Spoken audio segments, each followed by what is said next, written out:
Mu nshuti ufite ku mbuga nkoranyambaga by'umwihariko kuri Facebook na Instagram harimo abaganga atari abaganga babyize bavura za CHK cyangwa se ku ma centre de santé runaka, ahubwo ni ba baganga batanga imiti yo gutubura ubugabo, yo kongera akanyabugabo, yo kuvura amavangingo, donc imiti nk'iyo ngiyo.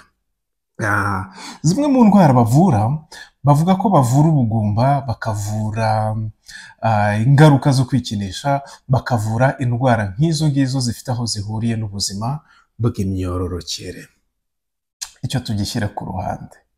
Wari uzi ko hari umukinnyi wa filime yitwa David Carradine yakinnye amafilime menshi cyane ari hagati ya 80 n'ijana, then akina n'amaseries uruhererekane rw'amamuvi hagati ya 45 gutyo na 80. Uyu mugabo mu mwaka w'ibihumbi 2009 yitabye Imana. Igitangaje si uko yitabye Imana, ahubwo mbaza ngo yazize iki. Ibitangazamakuru byavuze ko David Carradine yazize kwikinisha. Mu gihugu cy'Ubudage abantu bagera ku 100 bapfa buri mwaka bazize iki? Kwikinisha. Muri Amerika nuko, no mu Rwanda hari cases nyinshi cyane arizo zatumye habaho abo bantu twahereyeho kuri Facebook bahora batanga imiti bavuga ngo baravura ingaruka zo kwikinisha, baravura ingaruka zifite aho zihuriye n'ubuzima bw'imyororokere. Ubushize tuganira hari addiction twagiye dutindaho cyane, twavuze ku nzoga, tuvuga ku nzoga by'umwihariko ku bantu bashaka guta ibiro, tuvuga ku nzoga nk'ububata, turangije tuvuga ku nzoga nk'ikintu wakoresha, donc nk'ibintu wakwikorera cya gihe inzoga zakubase and then ukanywa buri munsi ukajya ugira gute wicwa na hangover. Urugamba rero rurakomeje. Karibu ku nkuru z'ibihe. Video y'uyu munsi tugiye kurebera hamwe topic iri sensitive and very sensitive my friend, aho tugiye kurebera hamwe, aho tugiye gufasha abashuti bacu, aho tugiye gufasha bagenzi bacu bazonzwe n'icyorezo ububata bwo kwikinisha, masturbation addiction.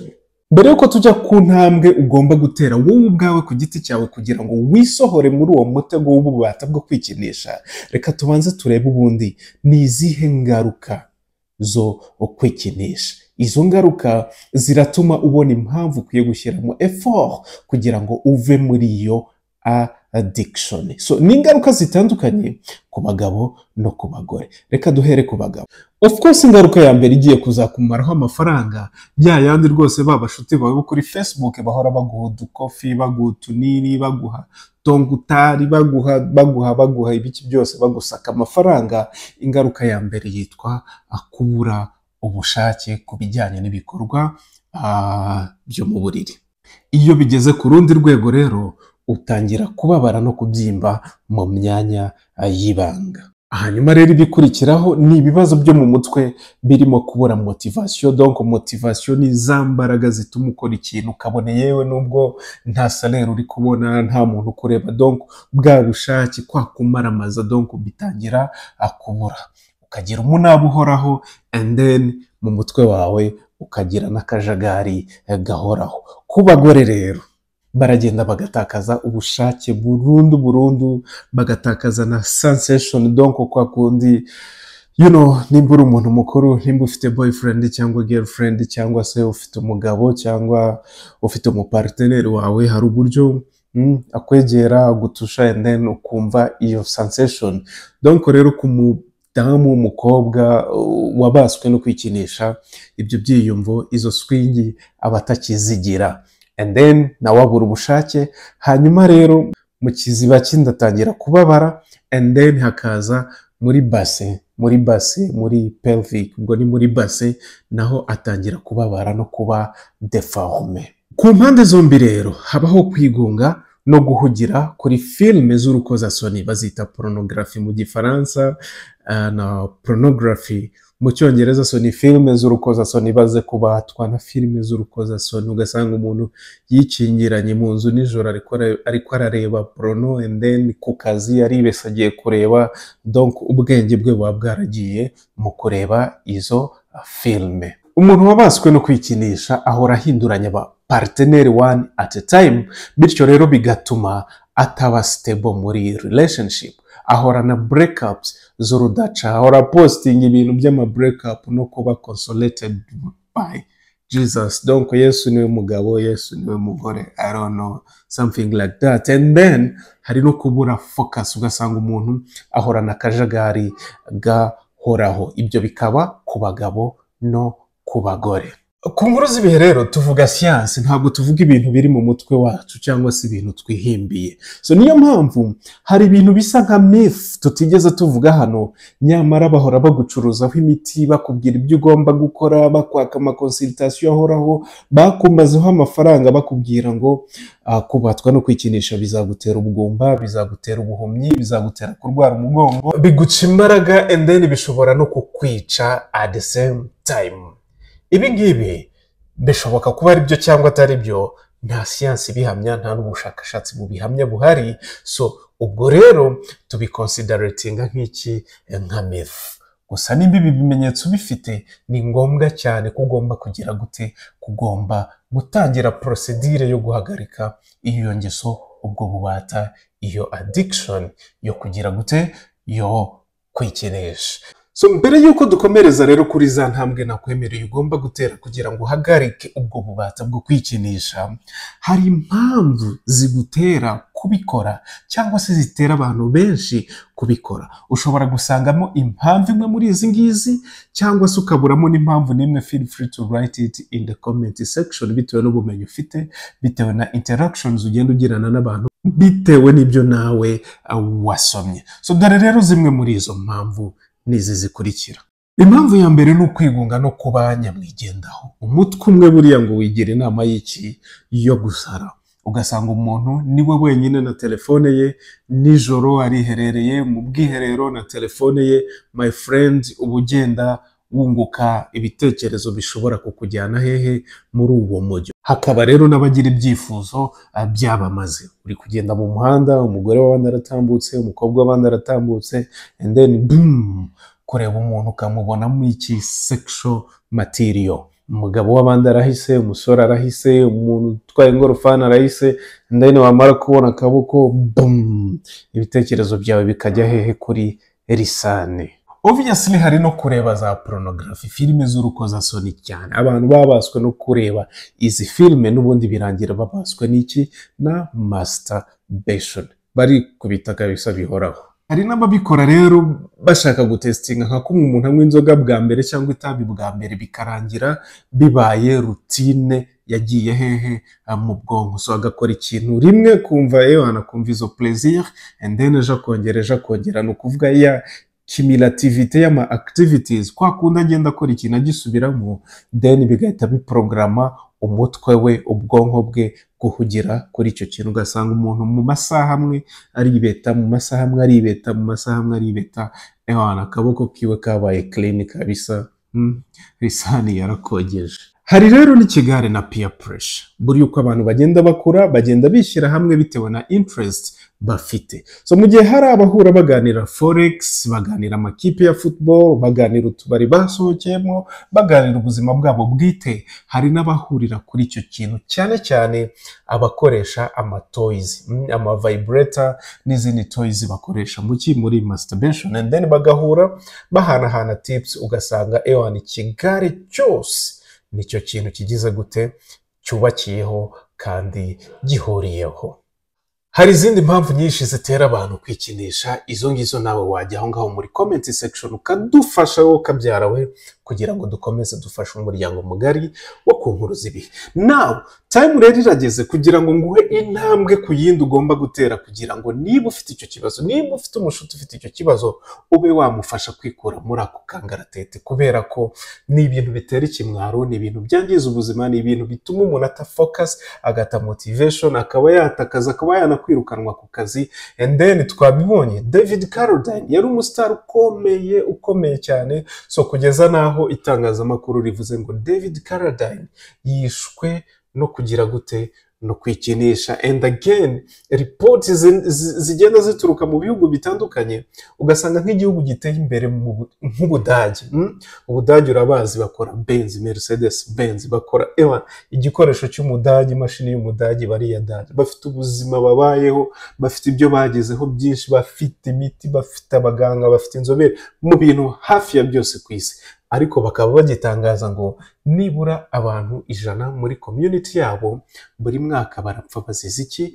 Kwikinisha. So reka rero dutere intambwe imwe ku yindi kugira ngo dufashe wowe, dufashe inshuti yawe, dufashe umuryango mugari, dufashe abakurikira inkuru z'ibihe kuva muri ubwo bubata. Ntabwo ari mwese, donc nuko ari ikibazo kiri social, nuko nawe ushobora kuba wageze hano ubizi. Ikindi kandi ntabwo biteye isoni ufite icyo kibazo ujya gukira indwara arayirata akayiganira, mu Kinyarwanda niko bivuga. So ntabwo wakwivura, ntabwo wakwivuza wagize gute, wahishe iyo ndwara. So intambwe ya mbere rero ni ukubanza ukimenya, ukisobanukirwa, ukamenya amarangamutima yawe. Donc wa muntu ureba mu ndorerwamo ukabona ya sura ye, ya face ye yandeshyuye nziza, noneho ucengere urebe ya marangamutima yiwe, urebe wa muntu n'imbere twebwe tutabasha kugira gute akubona. Ese iyo wigunze, iyo uri wenyine, iyo ufite private space, iyo wifungiranye, ni iki uba uhugiyeho, ni iki uba utekereza? Satani akoshya gukurura akujyana izo emotion zawe ukazimasteringa, kuko twabonye ko emotions cyane cyane ubwigunge no kwiheza biri mu bituma abantu bashakira ubuhungiro mu kwikinisha. Hanyuma rero muri uko kwimenya nanone hari ibintu byabaye parti z'ubuzima bwacu. Izo ni telefone n'amakompiyuta dutunze. Ese iyo uri wenyine, iyo wambaye kuteri, wumva imiziki, uri kuri social media, uri online, ni izihe content ukonsuminga? And then numara kumenya ibyo bintu, numara kubona kutangira gukurikira ya ma site afite ama X menshi cyangwa afite donc search bar yawe yuzuyemo pornography, utangira ugire gute? Cleaning the mess, ubihanagure buke buke, donc utangira ugire gute? Wivure, kuko wamenye ibyo konsoma, then biraza kukorohera kutangira kubihindura. Nyuma rero yo kwisobanukirwa, ugomba no kugira control kuri environment yawe. Donc tuvuge ko environment yawe cyangwa se ubwo twavuga ko ari ibigukikije, ukikijwe n'icyumba cyawe. Of course izi ntabwo ari ingeso zibera mu ruhame, ni ingeso zibera mu byumba, mu matoilette, aho hose turahazi. So nimba rero umaze kumenya iyo environment yawe, igikurikiyeho ni ugutangira kuyikontrola. Urugero nk'abantu bakoresha ama vibrators n'ama toys n'ibindi bintu byinshi, amakokombure, biki byose ugasanga birunze mu cyumba cyawe. Kubera kutinda mu cyumba cyawe, tangira ukuremo ibyo bikoresho nkenerwa byawe, ibyo bikoresho ukoresha buri kanya, buri kutekereje izo ngeso, utangiye kubitekereza ugafata kuri bya bikoresho, ibyo bikoresho bishyire ku ruhande. Ama toys, ama vibrators, amakokombure, ibiki byose ukoresha, control environment yawe, uyi cleaning, making sure ko nta kintu kikwegereye gishobora kugutera influence cyangwa se kukwibutsa kukeneye kwikoma. Kura telefone ku buriri no mu cyumba cyawe, by'umwihariko nimba telefone rwose ari ureberaho izo movie, izo filme, izo status, ayo magroupe ubamo, gerageza izo WhatsApp calls za ninjoro, bya bindi byadutse. By the way, hari n'abandi bashuti twibagiwe kuvuga, babandi bapostinga kuri za Facebook, kuri za Instagram, bakubwira ngo baraguha private show yo kuri call. So as long as ufite phone yawe mu ntoki, ufite network imeze gutyo, ufite abantu wabereye umukiriya, bazakomeza bagire gute? Bakwica mu mutwe. So ni byiza rero nimba ugiye kuryama, telefone yawe yisharije muri salo, hanyuma ugende uryame, ku buryo n'abandi nibanaguhamagara basanga phone iri en silence, en distance, and then urwane n'iryo joro ko riri buke. Ijoro rimwe niricya, n'irindi rizacya, n'aba amajoro 10 uzatangira umere neza. Turaza kuvuga benefit mu kanya gato cyane. Hanyuma rero nimba ubonye ko privacy, donc kwihugiraho, kwigunga, umwanya wawe bwite wihariye, hahandi uba uri wenyine igihe kirekire, bigutera ku masturbating cyangwa se kwikinisha, gerageza ugabanye privacy, ugire inshuti zishobora kugusura zikakuraza mukaramutera story mukaganira, urebe amamace, urebe nyine ugire abantu bakokipa, ugire ukuntu usharinga your privacy with other people, kuko nibura ikintu ukora wihishe iyo ubonye abantu, iyo uri kumwe n'abandi bantu birakugora cyane kuba wagira gute wabikora. Ibyo bikajyana no kudevelopinga habit nshyashya.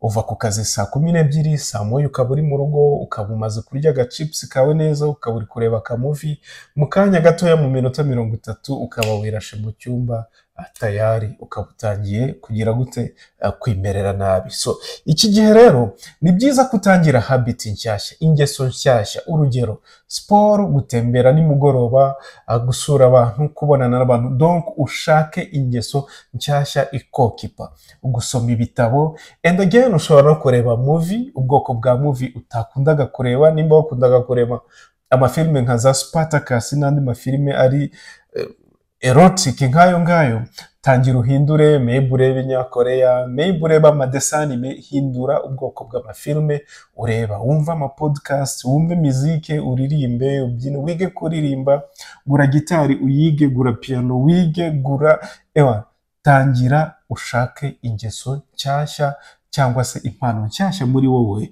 widevelopamo.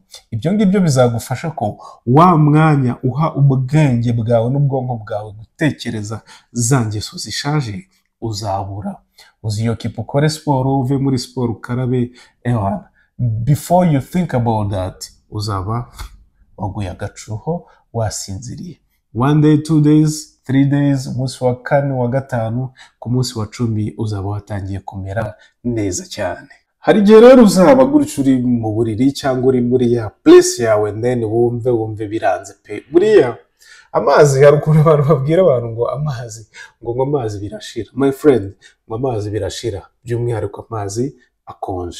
Or ubyuke nimba uri mu nzu, uri mu rugo nijoro, ukuremo inkweto, utembere ku makaro, utembere kuri sima, ushyire utuzi mu mutwe, ubuzima ibitekerezo birongera bisubire ku murongo, and then usubire mu buriri ugire gute uryame. Hari indi step rero igoye, ariyo yo kugira inshuti nk'uko abantu babaswe no kwikinisha. Harimo ababiterwa n'inshuti zabo, nawe ushobora gukira, ushobora kuva muri iyo ngeso bitewe ni inshuti zawe. So mu nshuti zawe rero giramo umuntu w'umwizerwa, mukuru, wabwira ibyawe, wagufasha, wakugira inama. Yes, abantu b'iki gihe barahindutse, usiga umwaka inama, usiga mubwira ibintu, ahubwo y'amabanga yawe akaba ari yakoresha agushyira hasi. Ariko ibyo ngibyo ntibivuze ko hatariho abantu bake cyane b'abasaza n'abakecuru bakimenya agaciro ko gufasha abamama bakiri bato, abapapa bakiri bato, abasore, abana. Gutyo egera umuntu nk'uwo nguwo ube wamugisha inama, agufashe muri urwo rugendo wagize gute watangiye. Nibyanga kuko ingaruka nimbi cyane. Hari abantu bitwa sexual therapist. So ni abantu batanga inama cyane cyane ku bijyanye n'ubuzima bw'imyororokere. Washaka umwe muri abo, hanyuma ukamwishyura udufaranga, abari amafaranga makeya, akagufasha, akakuganiriza, ubuzima bwawe bukagira gute bugasubira ku murongo. Icyanyuma rero, andika intego zawe z'ubuzima, ako gakayi ugashyire hafi yawe. So buri uko utangiye gutekereza ibyo bintu, and then utangira reflecting, urebe ngo mu ntego ufite icyo kintu cyo kwikinisha, cyo kwikubita kirahurira hehe nazo. And then kuko ari agakayi kawe bwite, wafata n'ikaramu ugatangira ukandika, ukikritika. Sibyo, ukavuga ngewe probably nandimo ntekereza gutya ibi bintu bla bla bla, ukikritika. Buri uko wiyokipa, buri uko wandika, a page a day, a page at a time, bizagukreatingira story, and you never know, ishobora no kuzavamo igitabo cyiza cyane kiruta ino video ushobora no kugurisha cyangwa guha abantu, kikagira gute kikabafasha. And of course sinabura kukubwira ngo va no muri icyo kigare. Va muri icyo kigare gihora kikujyana muri izo nama, muri izo screen, muri izo gahunda z'ama vibrators, zo kugura toys zigezweho, zo gucata n'amapasi, zo kugira za pasi zivuze ubuwazi kakwica mu mutwe. Ibyo bigare, izo contact zivemo, one at a time. Nyuma rero yo kubona intambwe uzatera kugira ngo uve muri ubwo bubata cyangwa se muri iyo addiction yo kwikinisha, izi ngizi ni zimwe mu mbuto uzasarura ku mpera z'urugendo rwawe. Icya mbere, ka kajagari kazashira, then usange uri umuntu uri focused. Nimba uri umukozi usanga ushishikajwe cyane no kuzamura kariyeri yawe. Nimba uri umupapa cyangwa uri umumama usanga ushishikajwe no gushaka icyabeshaho n'icyateza imbere umuryango wawe. Relationships zawe zizasubira ku murongo kubera ko za emotion wari ufite kwa kundi wumvaga wihagije. Ubundi abantu bikinisha kenshi bumva ko sexually bihagije. Ibyo byiyumviro byose bizashira, hanyuma usanga ufite umuparteneri umwe uri committed to, donc wimariyemo, wamaramaje, wumva kandi nawe akumva neza, and then relation yawe izajya ku murongo. Nijya ku murongo, ubuzima bwawe nabwo bugira gute? Buzajya ku murongo. So ubwenge bwawe nabwo buzatangira kunguka ubundi bumenyi, kuko ibuka ko hari ingeso, hari tala, hari imico myiza watangiye kwiga, bityo ubwenge bwawe nabwo buzagira gute? Buzaguka, kandi uzageninga na control yawe nk'umuntu ku giti cyawe, control ya surrounding yawe, na control ya community uri kujyamo. So urugamba rwo guhangana n'icyorezo cyo kwikinisha cyangwa se cy'ububata bwo kwikinisha ntabwo ari urugamba rwo kurengera ubuzima gusa, ni n'urugamba rwo kurigaininga control yawe y'ubuzima bwawe, no kurigaininga focus, kumenya intego zawe z'ubuzima, kongera gusubira mu murongo nk'umuntu ubizi neza ko wavutse utabihisemo, uzapfa utabihisemo, ariko icyo uzasiga inyuma uzaba waragize gute? Waragihisemo. So kugira ngo rero ugire amahitamo mazima, nuko akajagari, akavuyo, umunaniro, umunabi, ibyo byose ingaruka zose ziterwa no kubatwa no kwikinisha, nuko ugomba kuba warazinesheje ukazisiga hehe? Inyuma yawe. Amagambo rero ntashira ivuga. Ndabizi warebye video nyinshi, wasomye article menshi, wakoze ubushakashatsi bwinshi, ariko byagize gute? Byarakunaniye. Impamvu byakunaniye nuko izo nama zose, ibyo bikorwa byose wasomye, ubwo bushakashatsi wakoze, nta na kimwe uragira gute? Urashyira mu bikorwa. So uyu munsi ukubera wo kugira gute? Gutera intambwe ya mbere. Bya bindi byose kongeraho n'ibi ngibi ufite uyu munsi, tera intambwe ya mbere. Of course ni urugendo rutoroshye, ejo uzatsikira, nutsikira uzamenye aho waguye, wongere ubyuke, ugende nk'uko byaje gahoro. No gushira ni urugamba rutoroshye, ariko ugomba kugira gute? Ugomba kururwana intambwe at a time. Icyo usabwa gusa ni ugutera intambwe. Ikindi usabwa ni uko udasubira inyuma ngo wongere uzahere kuri rimwe, kandi rimwe wararirenze kera.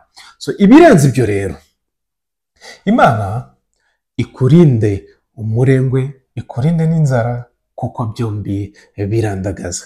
Ibiganiro by'inkuru z'ibihe rero nakagaruka. So kugira ngo uzabone ikiganiro cyacu kibonere ku gihe, donc ni ikiganiro kizakurikira iki ngiki, icyo usabwa ni ukujya aho ngaho handitse subscribe, ugakanda kuri subscribe.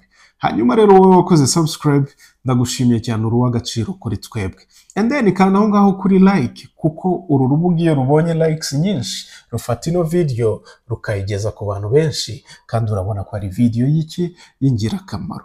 Wowe ufite inshuti, abavandimwe, imiryango, n'abandi bantu ufitiye contact utabuze ibibazo bafite, kuko abantu benshi bagenda bashira, my friend, do them a favor, copy link y'iyi video uyipostinge ku mbuga nkoranyambaga zawe, hanyuma ntawamenya, umuntu umwe ufashije ashobora gufasha undi, agafasha undi, bityo tukagira community izira ububata bwo kwikinisha. Ibirenze ibyo rero, igitekerezo, icyifuzo, inyunganizi waba ufite, ibyo byose ubisige aho hasi muri comment. Ibiganiro byacu my friend nakagaruka. Ciao ciao, bye bye, naho utaha.